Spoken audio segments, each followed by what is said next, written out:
Abre sua Bíblia em 2 Timóteo, capítulo 2.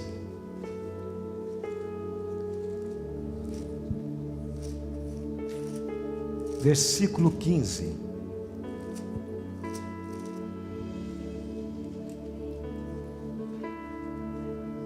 Pai, obrigado por esse instante tão precioso. Estamos diante do Senhor. O Senhor está em nós. E agora juntos, aquietados, assentados, podemos te ouvir. Que sejamos disciplinados e que decididamente levemos nossos pensamentos cativos à obediência de Cristo. Que possamos nos aquietar a teus pés como Maria quietou e beber do Senhor. Não ficarmos ansiosos, preocupados com o tempo, com amanhã, com daqui a pouco o futebol. Senhor, que toda ansiedade seja colocada aos teus pés e que possamos beber e ouvir do Senhor, em nome de Jesus. Nós vamos ouvir nessa noite, queridos, vou tentar ser bem breve, bem rápido, porque, obrigado, querida, porque cada ponto desse é um assunto extenso, mas nós vamos ouvir três coisas. A primeira, o foco do líder. Todos aqui são líderes. Você pode estar não liderando uma célula, mas você é líder, você faz parte de um reino de sacerdotes. Você tem o Senhor dentro de você. Ele te capacitou na eternidade, te encontrou desde a eternidade passada, Ele te viu, né, veio te salvar, né, veio no momento certo te encontrar, e você é um líder. Você pode não estar liderando. Fala para o seu irmão, você é um líder. Então nós vamos ouvir primeiro o foco do líder.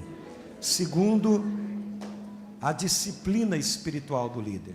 E terceiro, o trabalho do líder, tá bom? Vamos dizer junto? O foco do líder, a disciplina espiritual do líder e o trabalho do líder. Amém. 2 Timóteo 2,15.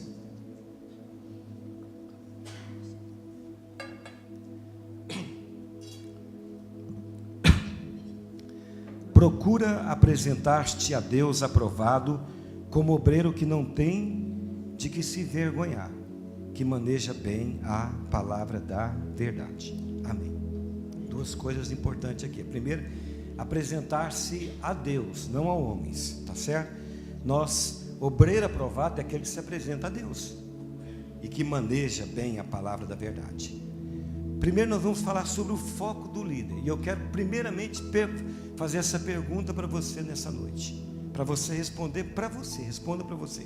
Qual é o seu foco? Como um líder? Ou como um aspirante de líder?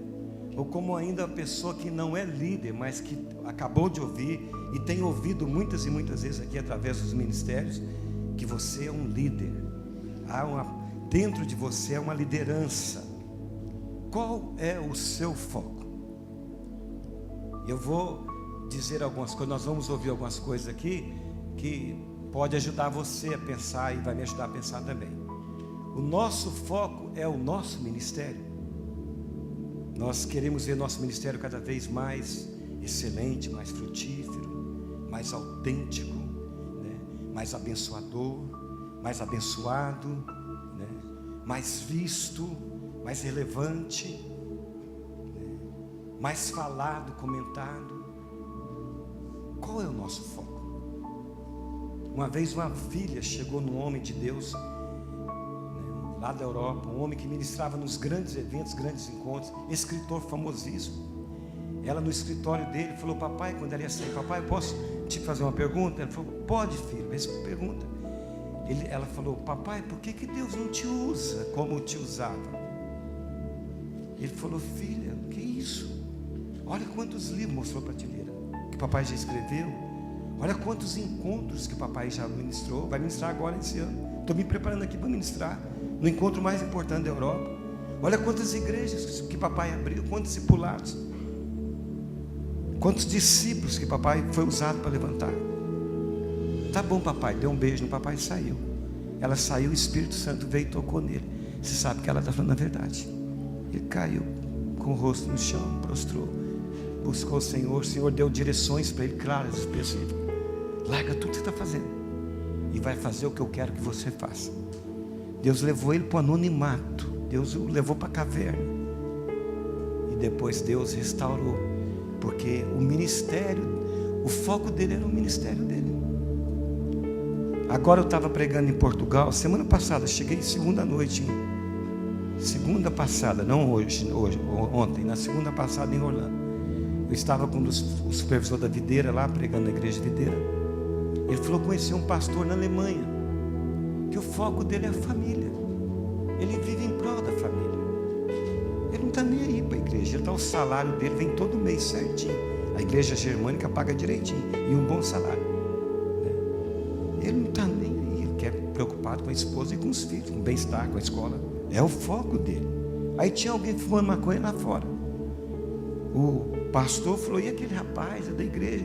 Ele é o líder do louvor, um dos líderes do louvor. Eu não estou nem aí se ele fuma maconha, se ele gosta, é problema dele. O que eu me importo nessa igreja é o bem-estar da minha família. Muitas vezes a gente não fala isso abertamente, mas lá no fundo o nosso caminhar está concorrendo para essa direção. Qual é o foco? É a unção, é os dons, as células. As minhas células vão ser que mais multiplica na Igreja Batista Renovada. A minha célula vai ser a que mais vai romper. Pastor Marcos vai ficar impressionado, vai me levar lá na frente e vai dizer: esse é o irmão, esse é o cara. Qual é o seu foco? É a célula, é a igreja, é a denominação Batista Renovada, tão preciosa, muitíssimo preciosa, como outras são. Neemias tinha um foco, Paulo tinha um foco, Jesus tinha um foco principal, tinha um alvo principal. Quem escreveu isso ao seu discípulo Timóteo? Paulo tinha um alvo principal. Sabe qual era o foco desses homens? Neemias era a palavra prometida. Daniel, Davi era a palavra prometida, era o Messias. Eles caminhavam, né, querendo viver de modo figurativo a palavra, querendo mostrar a eles como cartas vivas do Messias na terra, antes da manifestação do Cristo. Paulo, ele disse para nós: para mim o viver é Cristo, o morrer é lucro. Ele disse: eu estou prosseguindo para o alvo, eu ainda não alcancei, eu estou prosseguindo para alcançar aquele que me alcançou. E uma coisa eu tenho feito, ele disse: eu vou esquecendo as coisas que para trás ficam. Não que não sejam importantes, a célula é importante, a Batista Renovada é importante, a igreja local aqui Batista, a denominação, a família, seu ministério, todas essas coisas são importantes. Mas Paulo disse: eu esqueço, eu vou virando a parte, as coisas que para trás ficam, e vou prosseguindo para o alvo, para o prêmio da vocação. Meu alvo é Cristo, meu foco é Cristo. Paulo não se perdeu, diante de muita glória, muita exaltação, né? Muitos frutos, diante de muita adversidade, muita tribulação, muita prisão, muita fome, muita dificuldade, muita situação de anonimato, de desprezo. Paulo não se perdeu. Paulo não caminhou no caminho da ambição, da competição, da inveja, da comparação, do desprezo. Quando o foco não é Cristo, nós estamos sujeitos, ainda que não queiramos, nós estamos sujeitos a entrar por um atalho, percebendo ou não, a perder o alvo, a sair do caminho que é Cristo. Quando essas coisas são prioridades dentro de nós, Paulo esquecia tudo, tinha até como lixo, como refúgio, para alcançar a Cristo. Quanto precioso foi aquele ministério, quão precioso foi a vida de Davi, meus irmãos. Sabe quando você vai ser levado a lugares altos, como nós cantamos aqui, Pai de nações, e mesmo que não for, mas é aprendendo a ser fiel no pouco, lá no seu discipulado pessoal, lá na sua célula, você como líder, como liderado. Meu foco nessa célula, como líder, como liderado, é Cristo. Davi foi assim. Davi viveu desse modo. Ele não se perdeu. Ainda que teve um momento de queda, como você e eu também estamos sujeitos, às vezes temos, mas Davi terminou em glória. Veja o último capítulo de 1 Crônica, cheio de vidas e glória. Davi serviu a sua geração conforme os desígnios de Deus e adormeceu. Davi foi um dos que Deus disse: achei um homem segundo o meu coração, que fará toda a minha vontade. Deus te achou, Deus te encontrou um dia, para que você faça toda a vontade dEle, na cidade de Goiânia ou onde Ele te enviar. Davi foi fiel no pouco, ele não perdeu o foco. Pense nisso. Chega na sua casa o profeta Samuel, mais importante que o rei Saul, porque ele unge Saul. É o profeta reconhecido de Dan e Berseba. As palavras não caem por terra. Reconhecido. Chega na sua casa para comer. Seus irmãos estão lá, seu pai está lá. Você tem que cuidar das ovelhas. Tinha empregados, poucas ovelhas, e tinha empregado. Porque em outra ocasião ele vai aos seus irmãos, deixa as poucas ovelhas, não eram muitas, eram poucas, com os empregados. Davi está cuidando lá com a maior fidelidade, fiel no pouco. Aprendeu, o foco dele é a palavra, adorá-lo, amá-lo, a servi-lo. E aí, queridos, aprendeu, ele cuida de mim, eu vou cuidar de outros. Você canal para que melhor, ele através de mim cuide de outros. Cuidando das poucas ovelhinhas. Papai me desprezou nessa data tão importante, num banquete com o profeta Samuel. Mas não tem problema, está ele lá, o profeta. Está lá, papai, meus irmãos, que ótimo. Mas eu estou aqui diante do Senhor dos Exércitos, adorando a Ele. Aí vem a ovelha, vem o urso, vem leão, né, e pega, agarra para matar. Apenas uma ovelha. Apenas uma ovelha. Deixa eu levar. Eu sou tão desprezado, né? Eu não sou valorizado, não sou reconhecido. É apenas uma ovelha, leva. Não, Davi arrisca a vida para tirar a ovelha do urso e do leão. Fiel no pouco. Vai lá na guerra, vocês conhecem a história. Está lá um homem gigante, né, chamando todos em Israel, né, desafiando todos para lutar com ele. Não tinha um, quem deveria não foi, que era o rei Saul. Ele era um rei, ele tinha armadura, ele era guerreiro. E o que acontece, queridos? Davi chega e vê aquilo e fala: não, isso não pode. Ele não afronta apenas o exército, ele afronta o Senhor dos exércitos. Eu não vou permitir que esse povo pereça. Se tiver que perecer, pereça eu primeiro. Eu dou minha vida por eles. Eu vou lutar contra esse gigante. Fiel no pouco. E aí vocês conhecem que Saul fica enciumado, né? Porque as mulheres vão cantar, o povo vai dizer: Saul matou milhares, Davi 10 milhares. Saul não tinha fogo. O alvo de Saul era o reino, tanto que ele faz um monumento para ele. O alvo era o reino. O alvo de Davi era o Messias prometido. Aí Saul perdeu o rumo, porque ele começou a ter ciúme, tem inveja de Davi. Eu preciso matar esse homem. E Davi foi perseguido, vocês sabem, para preservar a sua vida. Ele arriscou a vida para preservar a sua família.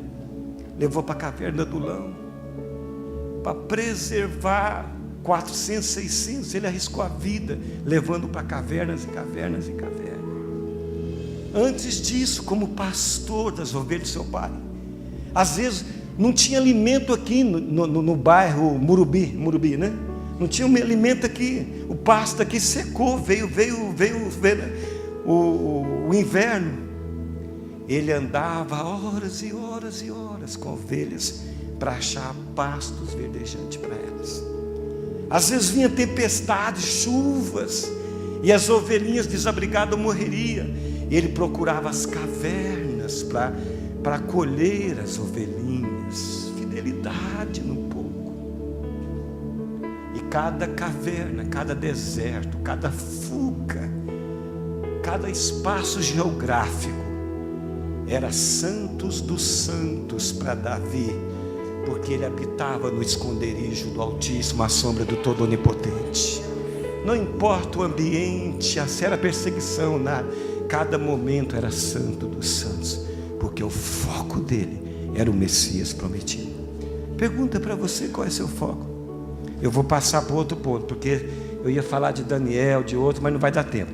Vamos falar da disciplina. Davi não se perdeu, esses homens, Daniel não se perdeu, Paulo não se perdeu, e você não vai se perder no nome de Jesus, porque seu foco deve ser Cristo.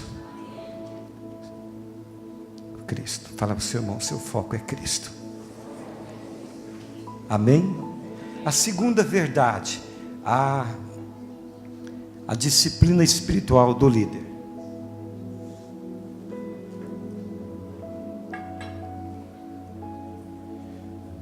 Todo líder eficaz, ele tem uma vida disciplinada. Se ele não tem uma vida de disciplina, ele também vai estar desqualificado como líder. É importantíssimo. Por quê? Porque a sua vida natural, a minha vida natural, vai sempre competir para que nós vivamos naturalmente, ao invés de vivermos espiritualmente em Cristo. Não se iluda. Enquanto você e eu estamos nesse tabernáculo, nesse corpo, nossa vida natural compete, luta, a carne milita contra o espírito. Você e eu precisamos ser disciplinados, como esses homens foram, Neemias. Não vou comentar, está lá no livro. Paulo, tem Paulo lá, tem Davi, tem vários outros naquele livro. Homens, Davi chegou a dizer: Senhor, o meu coração não é soberbo, meus olhos não são altivos, Salmo 131, vocês conhecem, nem me ocupo com coisas grandiosas demais para mim, pelo contrário, eu fiz calar. Diga comigo, eu fiz calar. Davi disse: eu fiz calar e sossegar a minha alma, qual uma criança desmamada no seio da sua mãe, assim a minha alma para contigo. Espere em Deus, ó Israel. Ele escreveu esse salmo pelo Espírito do Senhor. Escutem, a nossa alma é muito agitada, é muito atribulada. A nossa alma fala muito, ela vive falando. Pensamentos fala, sentimentos fala, vontade fala. A alma é isso. Sua mente está sempre ocupada quando você vai buscar as coisas espirituais. Sua emoção vai estar sempre sentindo outras coisas, tentando atrapalhar você a ter uma disciplina espiritual. Sua vontade, você vai querer fazer comida, sua agenda pode estar branquinha, não tem nada. A hora que você vai buscar o Senhor, tem uma disciplina, você começa a preencher sua agenda. Muitas e muitas coisas que importantes que devem ser feitas, outras que podem ser depois, outras que podem esperar, mas sempre aparecem tudo para aquele momento para atrapalhar a sua disciplina espiritual. É assim comigo, é assim com você, foi assim com Davi, é assim com todos os que seguem o Senhor.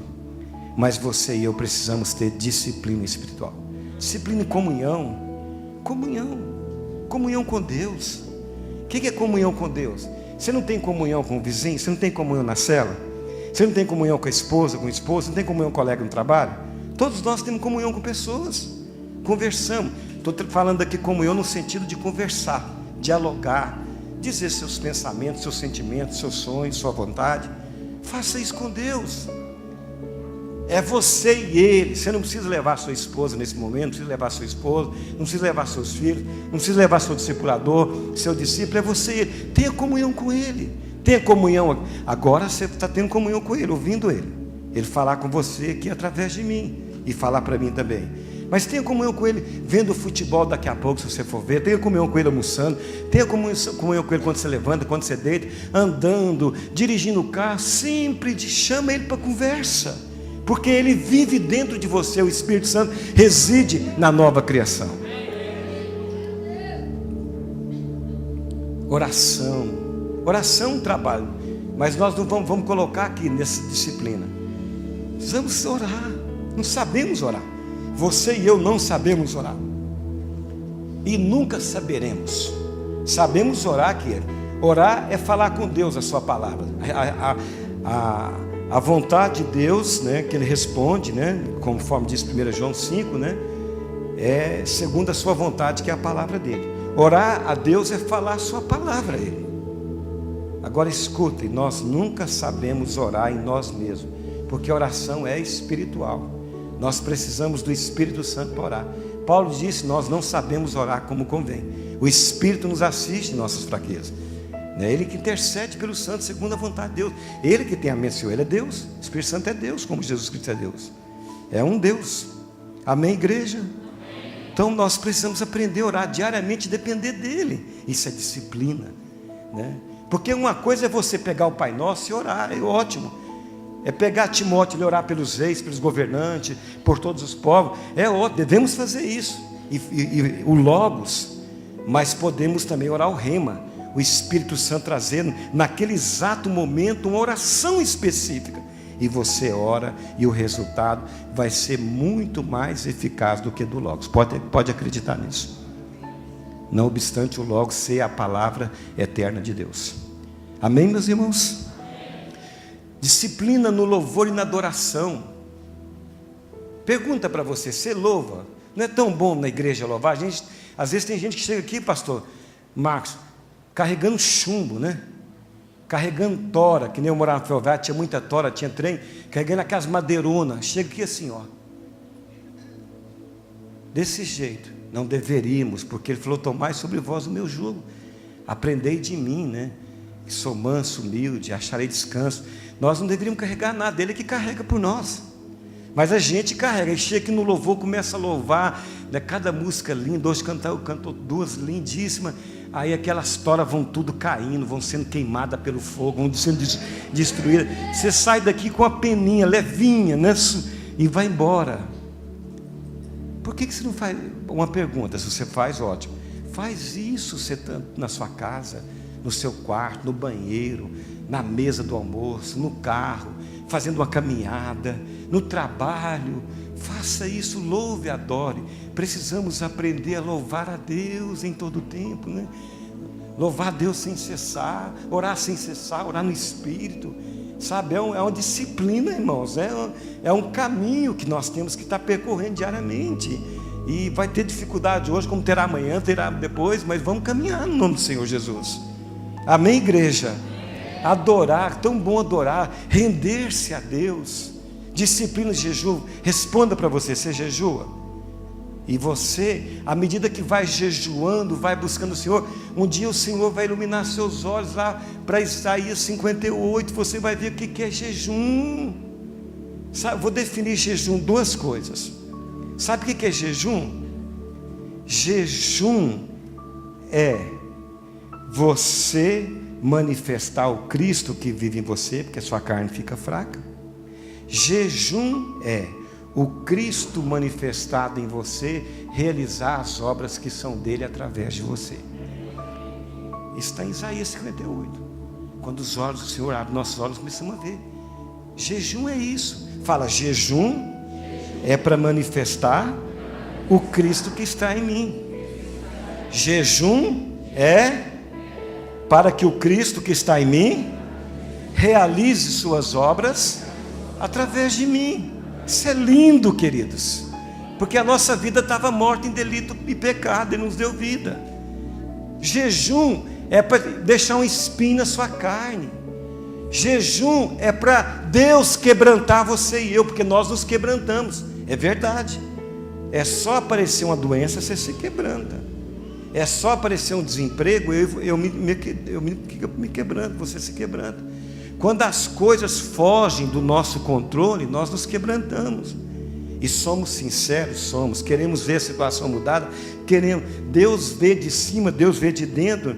O nosso quebrantamento aí, Ele se agrada do nosso quebrantamento, apesar de que Ele sabe que muitas vezes, naquele quebrantamento, nós podemos tomar o rumo certo.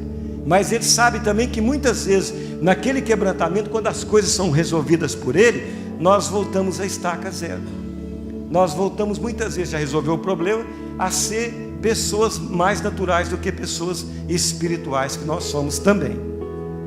Mas o jejum é para Deus te quebrantar, para Deus te tocar. O jejum é para nós termos Jaboque, val de Jaboque todos os dias. Fala para o seu irmão, você precisa do val de Jaboque todo dia, todo santo dia. A experiência de Jacó deve ser a nossa experiência diária. Encontrar Deus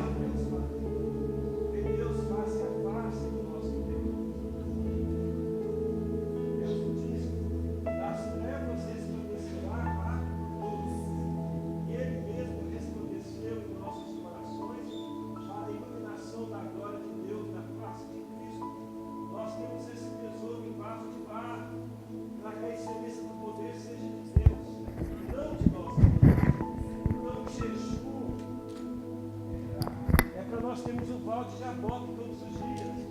Nós precisamos ver a face de Deus todos os dias e manifestar a face de Cristo todos os dias.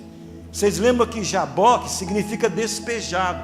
Jacó despejou tudo, despejou mulheres, filhos, bens, concubinas, animais, servos, despejou tudo, ficou sozinho naquela bendita noite. As noites são benditas, dia é bendito, nós discursamos, noite é bendita, nós temos conhecimento e revelação, conforme diz Salmo 19. Então presta atenção, Jacó, depois de que é tocado por Deus ali, ele teve um quebrantamento circunstancial, ele mesmo, depois o próprio Senhor o quebranta, toca na articulação da sua junta. Agora olhem para mim e escutem, ele atravessa Peniel, eu não vou atravessar mais porque eu vou cair aqui, ele atravessa Peniel. Duas coisas aconteceram. A primeira, o sol aparece para Jacó. A segunda, Jacó sai de Peniel, manquejando de uma perna. Aqui está a importância da disciplina espiritual. Quando nós temos o nosso Peniel diário, não apenas no encontro, na cela, ou aqui no culto, mas você tem Peniel, sabe o que vai acontecer? Quando nós passamos pelo Peniel do encontro com Deus, o sol da justiça que está em nós aparece.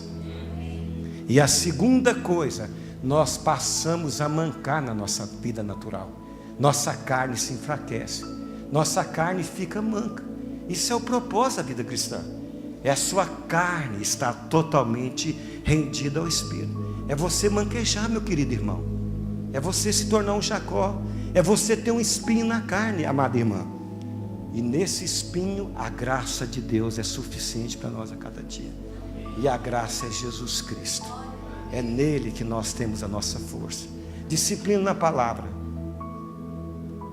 Deixa eu te perguntar, você lê a Bíblia?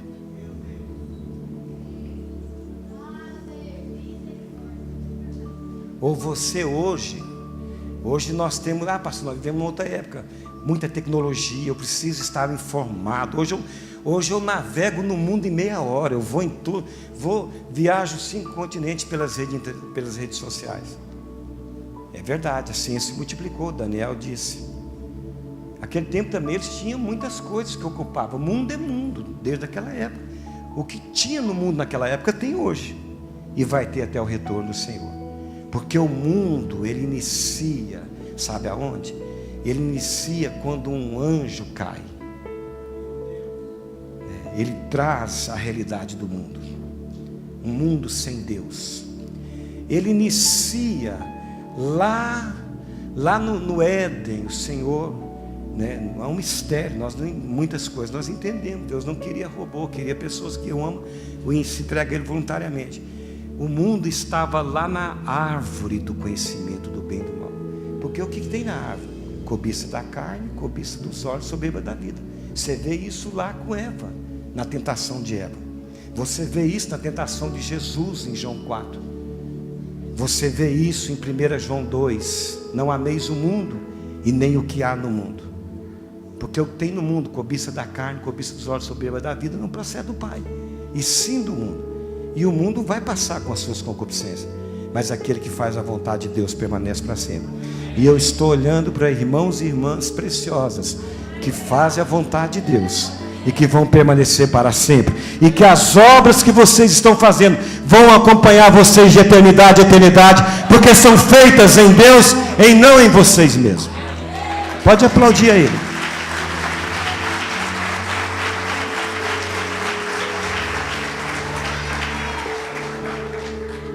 Então, irmãos, se nós, o mundo começou ali, depois ele foi melhorando ali com Caim, depois houve o dilúvio, depois ele recomeçou com Nimrod. Ali recomeçou, né? Primeiro o anticristo, e o fundador da primeira religião começou na Babilônia. E tudo volta para a Babilônia em Apocalipse. Você vai ver, todas as religiões voltam para a Babilônia. Então ali começou, né? Vamos chegar ao Senhor por nós mesmos, nossa força, nosso modo, nosso jeito. Vamos, vocês conhecem, vocês são muito bem ensinados aqui pelos pastores de vocês. Agora escutem. A pergunta é: você lê a palavra?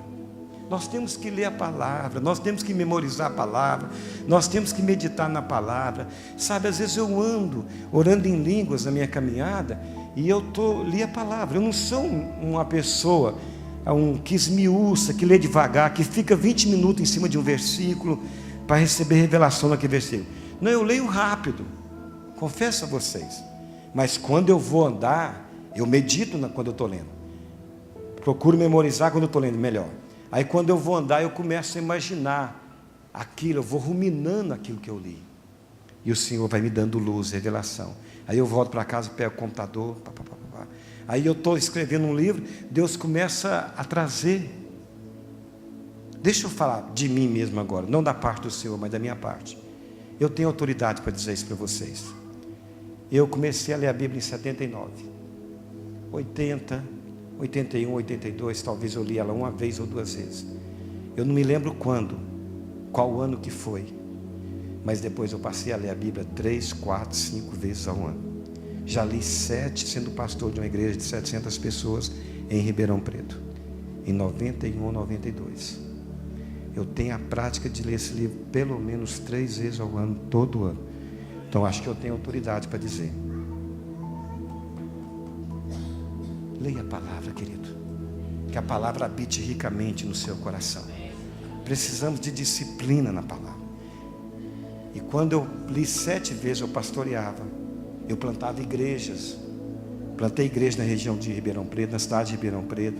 Tinha discipulado. Eu fazia domingo discipulado com diáconos, no outro domingo discipulado só com pastores. No outro domingo era uma comunhão com toda a igreja, num clube, que um irmão tinha uma chácara grande, né? No outro domingo com os músicos, era diferente do modelo agora, mas era precioso também. Era só músico, fazia churrasco, cada domingo churrasco. Naquela época eu estava ficando assim, né? Mas crescendo para os lados. Mas naquele ano, um daqueles anos, eu li a Bíblia 7 vezes ao ano. Questão de disciplina. Vamos avançar? Pastor, eu tenho mais quantos minutos? Uns 15, 20? Pode ir? Então vamos falar agora do trabalho do líder. Vamos dizer, o trabalho do líder.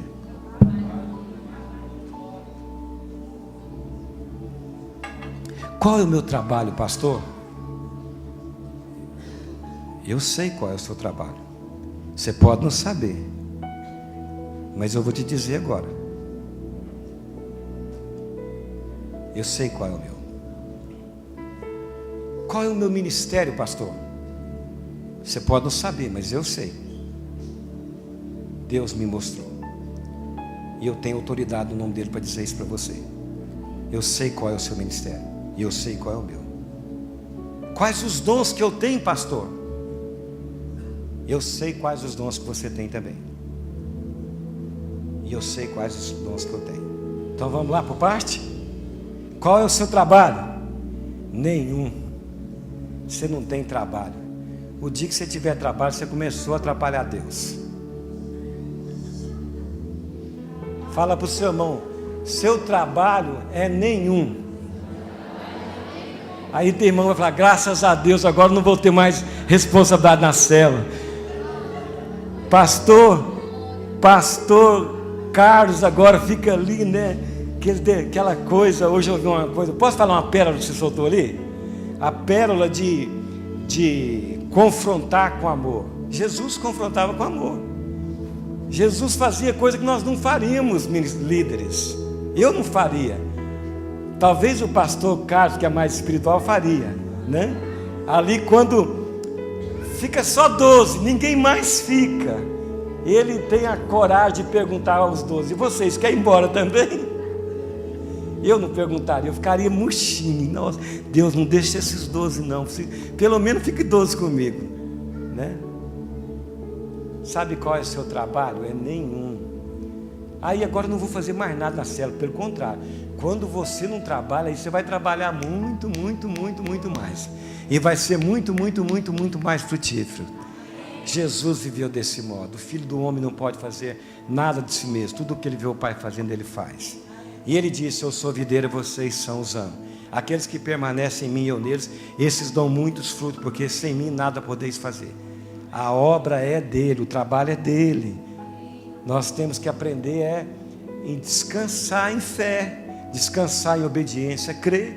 Os judeus perguntaram para Jesus: que faremos para realizar as obras de Deus? Jesus respondeu de modo muito prático, muito claro, muito simples: a obra de Deus é esta. Vamos dizer, a obra de Deus é esta? Mais forte, a obra de Deus é esta?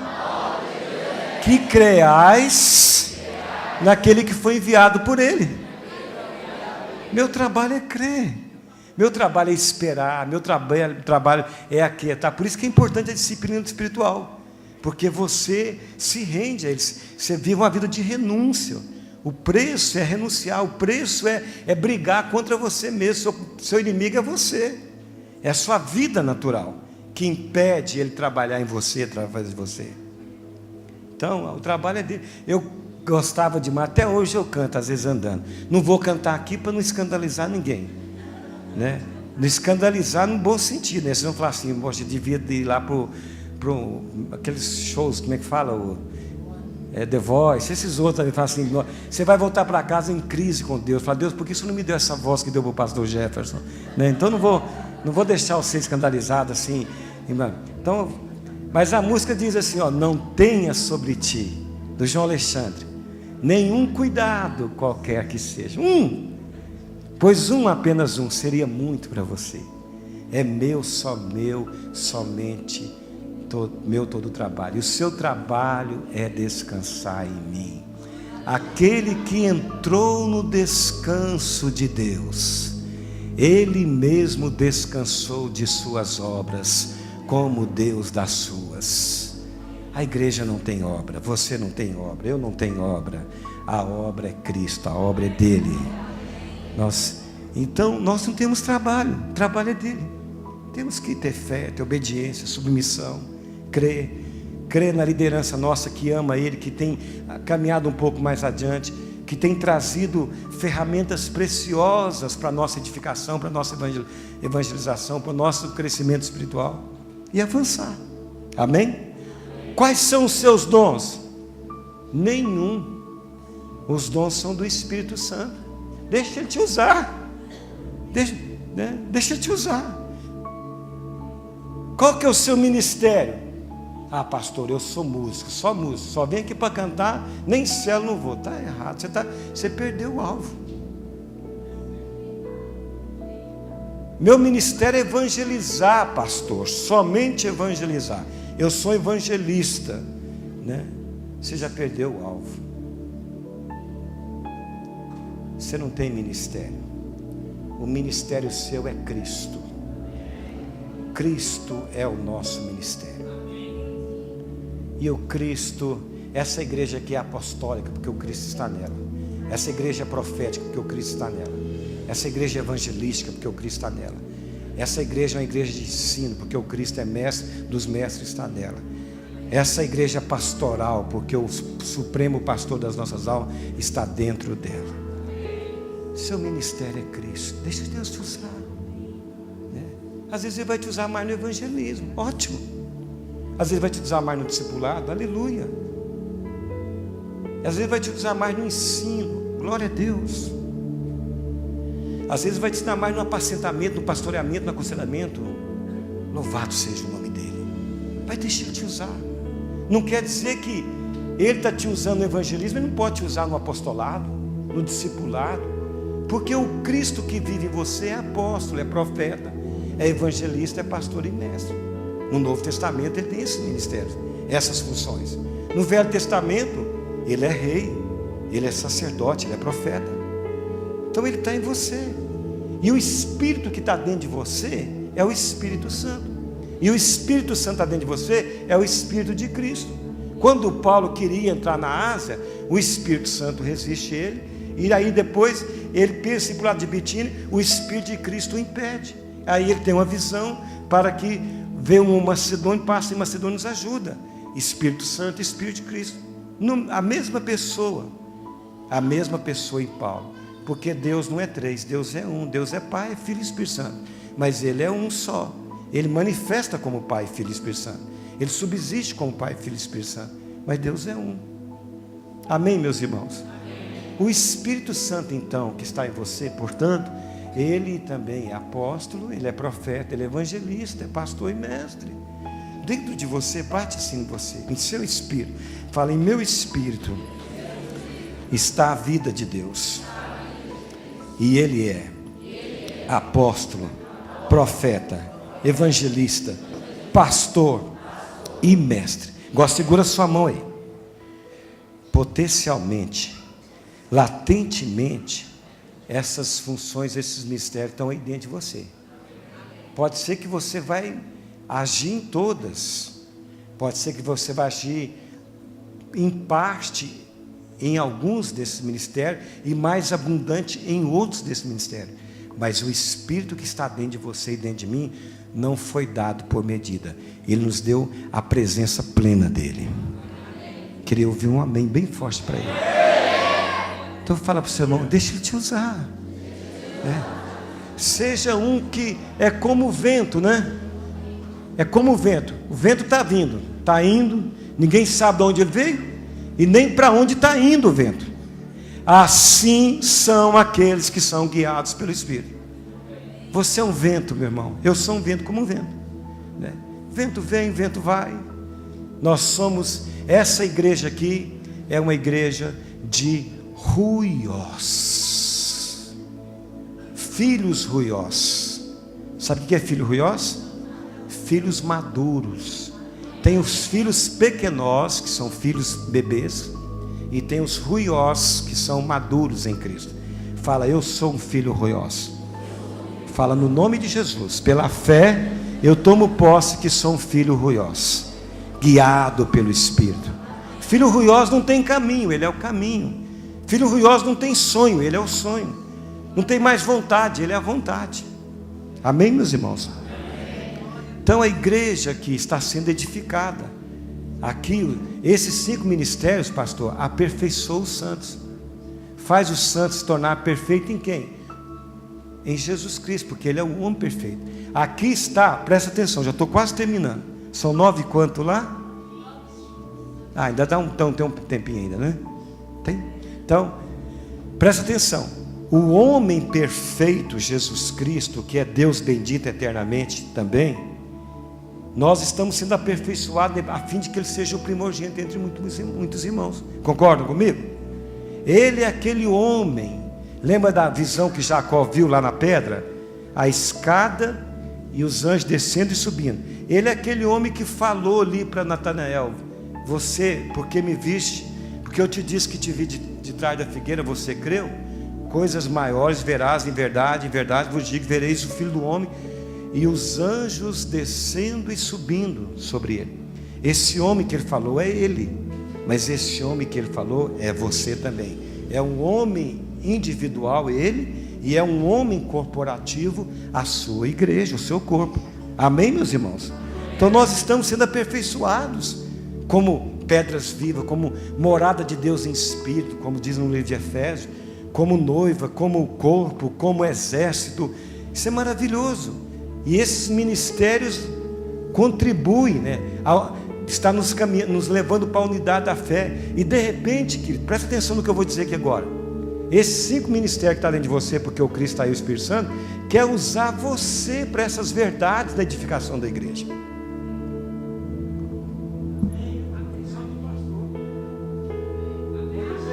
Talvez você não ouviu.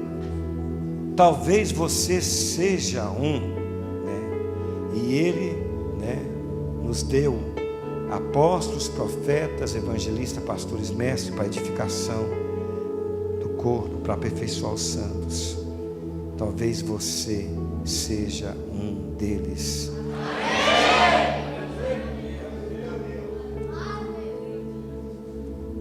Amados, a igreja é evangelística, concorda comigo? Ide por todo mundo e pregar o evangelho. Esse irmão está saindo lá do onde ele vai, pega 9 horas de barco, fica pedindo carona, balançando a folha de bananeira, pedindo carona, esperando Deus enviar alguém para dar a carona para ele, de 9 horas de barco, para pregar o evangelho. Sabe como nós pregamos o evangelho? Com as nossas palavras. Você tem que abrir a boca. A fé vem pelo ouvir da palavra de Cristo. Sim ou não? Mas você também prega com a vida de Cristo que está em você, com as ações e as reações de Cristo que vivem em você. O que Goiânia precisa de muito mais igreja, claro, não discordo disso não, de muito mais, mas as igrejas de Goiânia são muito mais do que autossuficiente para impactar, avivar essa cidade, se nós estivéssemos pregando o evangelho também, não apenas com palavra, mas com a vida de Cristo. A boa nova está aqui, o Jean Leon verdadeiro está aqui. Nós devemos manifestá-lo, às vezes andando, às vezes olhando, às vezes ouvindo, às vezes apenas no elevador, as pessoas olham para você e vê Cristo nos seus olhos. Nós precisamos pregar assim também. A igreja é discipuladora. Jesus também falou para nós irmos e fazermos discípulos de todas as nações. Você está fazendo o Tadeu, você está na cela, é para ser treinado a ser discípulo, porque só faz discípulo quem é discípulo. Se você não é discípulo, você está desqualificado para fazer discípulo. Agora presta atenção, você, se fizer discípulo em você mesmo, por você mesmo, você vai ser que nem fariseu, você vai ser um guia cego, você vai estar indo para o buraco e levando outros para o buraco. Você, por mais que se esforce, seja bem intencionado, você vai ferir aqueles que você está se discipulando eles. E aqueles que estão sendo discipulados para você, se não compreender o significado do discipulado que você está passando para ele, eles vão ferir você, cansar você, e vai acontecer o que? Muitos líderes estão cansados, desanimados, né? Então assim, não aguento mais aquele fulano que vai, que Deus dá uma passagem para ele para Portugal, dá uma promoção para ele para a Inglaterra. O Senhor já me passou muita aflição, muitas dores, Senhor, manda ele para outra cela, para outra igreja, irmão, você vai ser muito usado lá, mas aqui não, sabe? Tem muito líder descansado, que desistindo de pessoas, esperando retribuição das pessoas. Nós não podemos esperar retribuição de ninguém, recompensa de ninguém. A nossa retribuição e nossa recompensa é o Senhor. Se você espera, você vai ficar amargurado, você vai sair da rota, como nós vimos o foco lá, porque você espera nas pessoas. Você dá. Minha esposa um dia me deu um nocaute, vou falar rapidinho, isso é bom. Minha esposa vocês estão diante de uma pessoa aqui, eu vou dar meu testemunho. Na década de 80 eu vivi expulsando demônio e pregando em reunião de cura de libertação. Eu falava para depois pensar o que eu ia falar. Eu não era sanguíneo, eu era hemorrágico. Eu estava pregando no Rio agora, um pastor que é psicólogo, né? E foi monitor na escola bíblica de 87, 89, eu também era monitor.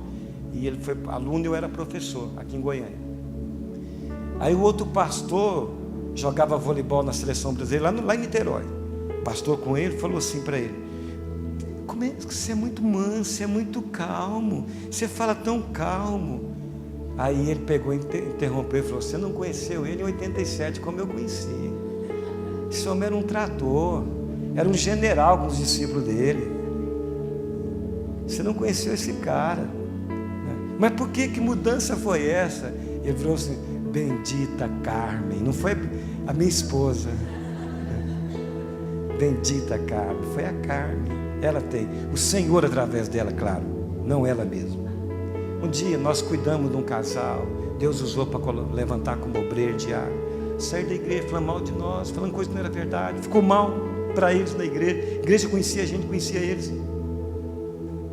Passaram-se anos, se separaram. Quando nós nos encontramos, eles estavam separados. Deus nos usou para juntar o casamento. Eles se separaram de novo. Ela foi lá em casa um dia de noite, conversar com a minha esposa. Um sábado, eu ia pregar domingo de manhã. E ela falava e não ia embora. E eu no quarto, eu fervia de ira, né? Eu fervia de raiva. Eu contava, minha esposa daqui a pouco ela vai embora, vai entrar no quarto, eu vou arrebentar minha esposa, né? Vou dar pancada. Como é que você faz uma coisa dessa, né? E a minha esposa entrou depois, lá para meia-noite, uma hora a mulher foi embora. E eu, como é que você faz uma coisa dessa? Eu vou pregar amanhã de manhã, eu não consegui dormir. Você viu o que essa mulher fez conosco, o marido dela fez conosco? Você não me respeita, você lá. E ela me olhava assim, naquela ternura, aquela mansidão, né? E aquela mansidão, ternura, ia me golpeando, né? Me golpeando. Aí eu terminei, ela falou, acabou? Eu falei, acabei. Quanto tempo nós estamos casados? A gente tem, hoje já vamos fazer 27 anos casados agora em dezembro. Quanto tempo nós estamos casados? Por que você quer falar? Você sabe que é tantos anos. Pois é, meu bem, você me conhece desde o começo, eu não mudei. Eu não fiz para ela, eu fiz para o Senhor.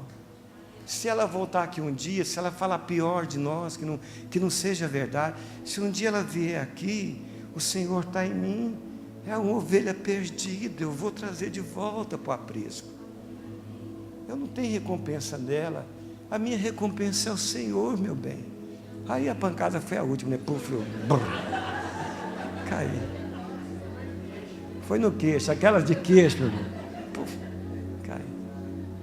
Aí, você vai falar com Deus depois disso? Vai, tenta falar com Deus.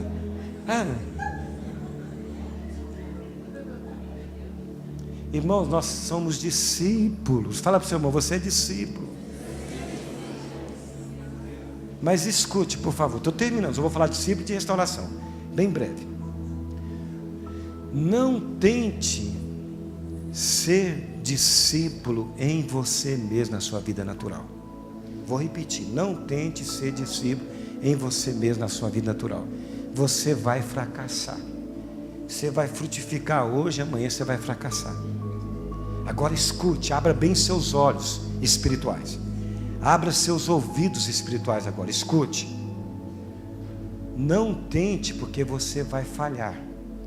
Sabe por quê? Porque o verdadeiro talmudinho é discípulo, já vive dentro de você. Vive dentro de você. O verdadeiro discípulo é Jesus Cristo. A Bíblia fala uma vez só de discípula em toda a Bíblia. De homens fala muito. É Dorcas, Tabita, vocês conhecem, que Pedro foi usado para ressuscitar. A Bíblia fala que ela estava cheia de boas obras. Sabe que aquele cheio ali, no original, ela era uma esponja. Ela não era um copo de água cheio, transbordando. Ela era uma esponja toda cheia por dentro e por fora da vida de Cristo. Jesus falou ir de fazer discípulo, mas antes ele deu exemplo. Fala comigo, antes ele deu exemplo. Porque ele, sendo Deus, se tornou homem. E como homem, ele era homem e Deus. Concorda comigo? Ele é Jesus. Vem cá, querido, só para vocês entenderem rapidinho. Aqui está Jesus, o homem perfeito, segundo o homem, cumpriu o propósito de Deus, nascido de uma Virgem Maria. E o nome Jesus é Senhor salva. E aqui está o Cristo nele. Ele foi cheio do Espírito o tempo todo. Cristo é Deus. Estamos de acordo na teologia, sim? Faz assim, né? Ele é a palavra, o verbo que se fez carne. Ele é o Gênesis, Apocalipse, Cantar, Salmo. Ele é o juízo levítico. Ele é a palavra viva. Mas aqui ele deixa o seio do Pai. Ele estava no seio do Pai. O verbo se fez carne, estava no seio. Ele é um com o Pai, ele é a palavra. Ele se torna homem, e aquele sujeito ao Pai como homem. As palavras de Jesus eram do Pai. As palavras não são minhas, são do Pai. A doutrina não é minha, é do Pai. Se vocês não creem nas palavras, creem nas obras. As obras desse homem Jesus não era do homem Jesus, era do Cristo, do Pai, que estava nele. O filho do homem não pode fazer nada. Tudo que ele vê o Pai fazendo, ele faz. Vocês estão entendendo? Lá no tanque de Betesda, ele cura um naquele dia. Curou, ressuscitou muitos em Israel. Não daria para escrever tantos livros, mas aquele dia curou um. Você e eu, na autoridade, não são no poder dele, naquele dia teríamos curado todos os doentes, mas ele curou um, porque a obra que faz na terra é espiritual. A obra que é espiritual não começa na terra, começa no céu. Pai, seja feita a tua vontade na terra como já é no céu. Ele viu, ele tinha olhos espirituais para ver, que era um, ele curou. As obras é de Cristo. O filho não pode fazer nada de si mesmo. E a vida aqui, que ele mostra, ainda que mostra um homem perfeito. Ninguém nunca falou como esse homem, ninguém nunca foi como esse homem, né? Mas ele mostra também o Pai. Filipe, há quanto tempo eu estou convosco? Quem vê a mim, vê o Pai. Judeus e gentios passaram a conhecer Deus como Pai por causa de Jesus. Conhecia Adonai, El Shaddai, Elohim, eu sou. Conhecia Jeová, Jireh, Shalom, Rafa, Nissim, né? Pastor, Jeová, pastor, provedor, mas não conhecia como Abba, Pai. Jesus trouxe essa revelação para os judeus e para a igreja. Pode sentar, querido. Agora, como é que é seu nome? João Bueno. João. Aqui está João. Pode sentar, João, por favor. Aqui está João, sobrenome Bueno. O último nome é Bueno? João Bueno. João, naturalmente, descendente de Bueno. Mas aqui também está João, espiritualmente, descendente de Cristo. João Cristo. Aqui está Raquel, João, Manuel, Pedro, todos com espiritual descendente de Cristo. A igreja é o corpo de Cristo. A igreja não tem obras. As palavras da igreja são palavras de Cristo. As obras da igreja são obras de Cristo. A vida da igreja é a vida de Cristo. Portanto, irmãos, o verdadeiro discípulo está em nós, que é o Cristo. Precisamos parar de falar para que Ele fale. Precisamos parar de trabalhar para que Ele trabalhe em nós, através de nós. E precisamos morrer dia a dia para que a vida dEle manifeste em nós, através de nós. Foi isso que Paulo fez. Sei de meus imitadores como eu sou de Cristo. Eu morro todo dia, eu levo morrer todo dia, né? Eu estou crucificado para o mundo. Vamos parar aqui por causa do tempo. Eu ia falar sobre restauração. O livro fala muito sobre restauração. A Bíblia é um livro de restauração. Tem um versículo chave, Atos 3:21. Céus recebem em Jesus até a restauração de todas as coisas ditas pelos santos profetas na Sagrada Escritura. Então aquele livro lá também fala muito. Fala desses ministérios 5, lá no final você vai ver, do templo restaurado, os ministérios restaurados, os resultados que teve com Neemias foram realidades na igreja primitiva, precisa ser na igreja nos últimos dias. Está no livro. Se você puder comprar, você vai ser abençoado e vai me abençoar. Vamos ficar em pé no nome de Jesus? Só concluindo, vamos dizer, nosso foco é Cristo. Nossa disciplina espiritual é diária, constante, para que tenhamos peniéis todos os dias, despojemos do que somos, do que temos, para termos nossos peniéis, para passarmos nossos peniéis, e o sol da justiça aparecer na nossa vida, e nós mancarmos na nossa carne, sermos fracos na nossa carne, para sermos fortes na vida de Cristo que está em nós. Vamos dizer, nosso trabalho é não trabalhar, é obedecer. Deus não quer sacrifício, Deus quer a liberação da fé dEle que está em nós, para que nós vivamos trabalhando nessa terra, nele e através dele e por meio dele, e assim muitos frutos virão.